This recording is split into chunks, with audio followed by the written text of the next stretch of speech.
فاطمہ فاطمہ فاطمہ فاطمہ فاطمہ فاطمہ فاطمہ طاہرہ جس کی خدمت گزاری جو دین کو لے کر ہے وہ اتنی زیادہ ہے کہ 10 منٹ تو کیا اگر انسان کی پوری زندگی بھی تمام ہو جائے تو سیدہ طاہرہ کا حق ادا نہیں کیا جا سکتا. لیکن آئیے چھوٹی سی ٹوٹے پھوٹے ہوئے الفاظ کے ذریعے سے کہ 10 منٹ میں کہتے ہیں نا ایک سمندر کو کوزے میں سمانا ہے, تو چند چیزیں سیرت کے حوالے سے کہ جناب فاطمہ زہرا کے بارے میں ایک حدیث قدسی ملتی ہے کہ جس میں پروردگار عالم یہ کہتا ہے کہ اے محمد اگر تجھے نہ بناتا تو میں کائنات کو خلق نہ کرتا. پھر اس کے بعد بتایا کہ اے علی اگر تجھے نہ بناتا تو یہ ارض و سماوات کو نہ بناتا. لیکن جب آخری حصے میں آپ جائیں گے تو ملتا ہے کہ اے فاطمہ اگر تجھے نہ بناتا تو میں تم دونوں کو خلق نہ کرتا. بعض اوقات اس حدیث کو لے کر علماء کے درمیان میں بہت سارے کانفرنسز ہوتی ہے, باتیں ہوتی ہیں کہ یہ جملے میں کتنی گہرائی پائی جاتی ہے. یہ اگر ایک طرف رکھا جائے اور سیدہ طاہرہ کی عمر مبارک کو دیکھا جائے تو 18 برس کی عمر ہے. 18 برس کی عمر آج کے زمانے کی خواتین کی وہ عمر ہے جو لاشعوری مانی جاتی ہے, یعنی جس کے اندر شعور نہیں ہے, جس کے اندر کوئی پختہ پن نہیں ہے. یعنی پتہ یہ چلا کہ اگر 18 برس کی عمر میں سیدہ طاہرہ نے ایک خاتون کے لیے مکمل لائف کہتے ہیں نا ایک رول ماڈل کے طور پر پوری کائنات کو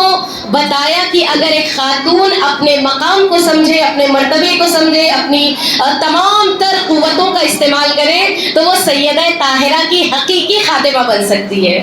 صحیح. لیکن آئیے کہ اگر جناب سیدہ کے 18 سالہ دور میں دیکھیں تو جہاں اکثر بڑے بڑے ذاکرین حضرات بیٹھے ان کے سامنے ہماری کوئی حیثیت نہیں ہے, ایک ذرے کے بھی مانند نہیں ہے الحمدللہ. لیکن آئیے کہ دیکھا جائے کہ پہلا کردار آپ لوگ اکثر سنتی رہتے ہیں کہ فاطمی گھرانہ یعنی کہ جہاں پر ماں کا کردار ہے, بیوی کا کردار ہے, بیٹی کا کردار ہے, لیکن ایک طرف وہاں پر اکثر ہم لوگوں کی روشنی نہیں جا پاتی ہے اور وہ ہے کہ سیدہ طاہرہ کے ایک مجاہدانہ کردار. اور یہ مجاہدانہ کردار جو آج کے زمانے کی خاتون کی ضرورت ہے, اور وہ ضرورت کون سی ہے کہ جہاں سیدہ طاہرہ نے مجاہدانہ کردار میں اس وقت اس بہادری کا مظاہرہ کیا کہ جہاں آج یہ مانا جاتا ہے کہ 21ویں صدی ہے, بہت ماڈرن ہو گئے, بہت آگے بڑھ گئے, بہت ترقی کر لی ہے, اس ترقی کے نام پر یہ کہا جاتا ہے کہ آج کی عورت آزاد ہے. لیکن سیدہ طاہرہ نے اس زمانے میں بتایا کہ آزادی نسواں کسے کہتے ہیں. صحیح. آج کہتے ہیں نا فاطمی روپ اور فیمنسٹ بہروپ, یعنی فاطمی کردار حقیقی کردار ہے, فیمنزم جو کردار ہے وہ بہروپیہ ہے, جہاں پر ہماری بچیوں کو, جہاں ہمارے نیو جنریشن کو ٹریپ کیا جاتا ہے کہ تمہاری آزادی حجاب کے اتار دینے میں ہے, تمہاری آزادی کے گھر سے باہر چلے جانے میں ہے, تمہاری آزادی اس میں ہے کہ تمام حدود کو پار کر دیا جائے. لیکن اگر حقیقی آزادی کو دیکھنا ہے تو کوئی سیدہ طاہرہ کے گھرانے میں دیکھے کہ جب بی بی اپنے گھر سے بھی نکلتی ہے تو روایت یہ کہتی ہے کہ اتنی لمبی چادر تھی کہ جو خط دیتی ہوئی جا رہی تھی. یہ فاطمی گھرانہ ہے.